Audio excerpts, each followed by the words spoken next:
You need 90% or more. So it takes a hell of a long time. That's what the enrichment process is. Now we know that Iran is enriching uranium. We know that. They have centrifuges. They have a lot of centrifuges. And they're spinning. As we talk, they're spinning. Now the question is this nefarious? Which brings me to my next topic, which is the Nuclear Non-Proliferation Treaty, and don't struggle so hard to read that. I'm going to highlight what you need to know, I think you need to know in this context. The Nuclear Non-Proliferation Treaty was opened for signatures in 1968 and went into effect in March 1970. That was, it gained enough national signatures to go into effect. Treaties stay open for signatures, and there are now about 190 signatories to the Nuclear Non-Proliferation Treaty. Significantly, since the treaty went into effect, no signatory nation has acquired nuclear weapons that didn't have them before it went into effect. There were 5 grandfathered in: the United States, the Soviet Union, Great Britain, France, and China. No signatory nation has developed nuclear weapons since then, which is really a quite extraordinary thing. But 4 nations since then have acquired nuclear weapons. None of them have been signatories. India was, I think, the first. I think it edged out Israel.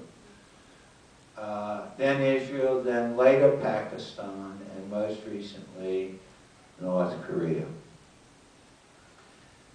Iran is a signatory to the Nuclear Non-Proliferation Treaty.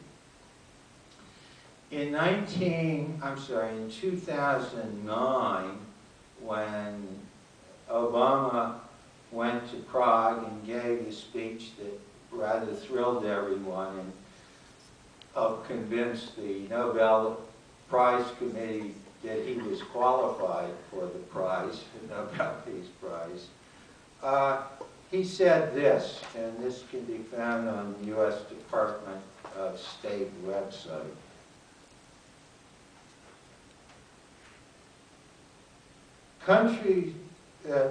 The basic bargain at the core of the treaty is sound. Countries with nuclear weapons will move toward disarmament. Countries without nuclear weapons will not acquire them, and all countries can access peaceful nuclear energy. Now, those are the 3 main things. And I want to highlight some of them. The beginning was focused on no proliferation. Non-nuclear states that signed it would not undertake to get the wherewithal to build nuclear weapons. And you'll see Article 3. It says that they will put their nuclear facilities under the inspection and safeguarding of the International Atomic Energy Agency. Now, this is important because when Michael talks about the status of Iran's program, he will be talking about a good bit, I think, Michael, about the IAEA and its assessment. Now, it's important, though, to note that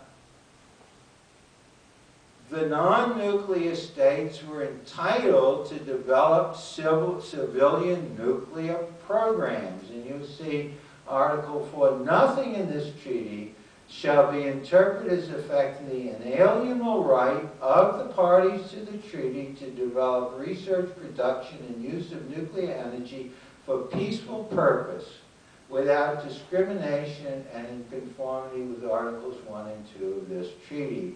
And I want to point you down to the third subsection under that article and highlight it. Including the international exchange of nuclear material and equipment for the processing, use, or production of nuclear material for peaceful purposes in accordance with the provisions of this article.